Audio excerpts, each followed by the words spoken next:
الحمدللہ رب العالمین والصلاة والسلام علی رحمت للعالمین اما بعد فاعوذ باللہ من الشیطان الرجیم بسم اللہ الرحمن الرحیم۔ ناظرین، آج کا ہمارا درس شریعت احکام نکاح کے بارے میں ایک اہم مسئلے کے حوالے سے ڈسکس کرنا ہے۔ مسئلہ یہ ہے کہ کیا نکاح خواں اگر نابینا ہو یا جو نکاح کے گواہان ہیں وہ اگر نابینا ہو تو کیا اس کی وجہ سے نکاح کے اوپر کوئی اثر پڑے گا، نکاح درست ہوگا یا نہیں ہوگا، حکم شرع کیا ہے؟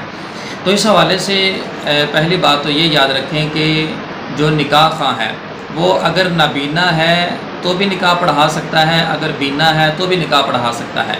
نکاح کے پڑھانے کا آنکھوں کے ساتھ کوئی تعلق نہیں ہے، اور اس کے اندر جو نکاح خواں ہے اس کا ہونا جب کہ عالم دین ہو، مسائل نکاح جانتا ہو، جس طرح کہ آج کل جو ہے نا وہ علماء سے نکاح پڑھایا جاتا ہے، جو امام مسجد ہیں ان سے نکاح پڑھایا جاتا ہے، تو یہ ایک بہتر طریقہ ہوتا ہے تاکہ وہ سنت کے مطابق نکاح کی ادائیگی کر سکے۔ باقی نکاح خواں کا ہونا ہی شرعی اعتبار سے ضروری نہیں ہے۔ نکاح خواں اگر نہیں بھی تو بھی ایجاب و قبول اگر ہو جائے لڑکی یا لڑکے کی طرف سے مجلس عقد کے اندر گواہوں کی موجودگی کے اندر، تو بھی شرعی اعتبار سے نکاح درست ہو جاتا ہے۔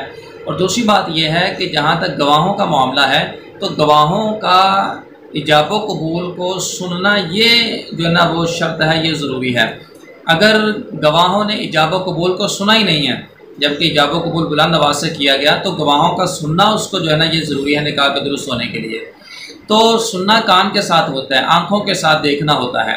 تو آنکھوں کے اندر اگر ان کے روشنائی نہیں ہے، روشنی نہیں ہے، ان کا نور نہیں ہے، وہ نابینا ہے، تو کم از کم سن تو سکتے ہیں وہ۔ ہاں، اگر سننے کی بھی طاقت نہ ہو تو پھر جو ہے نا وہ اگر ایجاب و قبول بلند آواز سے کیا گیا تو پھر شرعی اعتبار سے نکاح درست نہیں ہوگا۔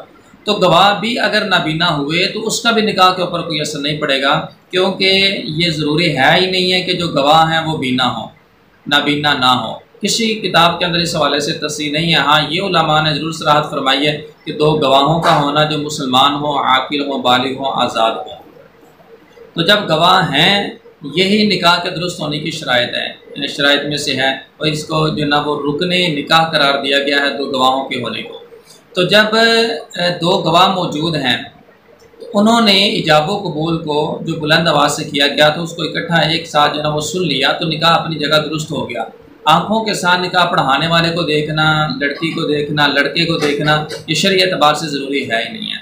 لہٰذا اس حوالے سے اگر کسی نکاح کے اندر نابینا بھی گواہ بنے اور نکاح خواں بھی نابینا تھا تو بھی شرعی اعتبار سے نکاح درست ہو گیا، نکاح کے درست ہونے کے اندر کوئی کلام نہیں ہے۔ اللہ تعالی ہم سب کو علم نافع عطا فرمائے، آمین بجاہ النبی الامین صلی اللہ علیہ وسلم۔